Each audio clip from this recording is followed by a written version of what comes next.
তো গল্পটি শুরু হয় একটি মিলিটারি রিসার্চ সেন্টারে, যেখানে আমরা অ্যামি নামক একটি মেয়েকে দেখতে পাই।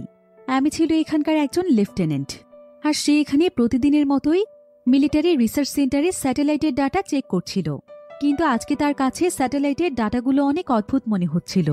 সে এখানে দেখতে পায় যে সূর্যের সোলার সিস্টেমের একটি ম্যাগনেটিক রিয়েকশন পৃথিবীর দিকে এগিয়ে আসছে, আর এই রিয়েকশন যদি ভুল করেও পৃথিবীর উপর একবার এসে পড়ে, তাহলে পৃথিবীতে আর কোনো মানুষেরই বেঁচে থাকা সম্ভব নয়।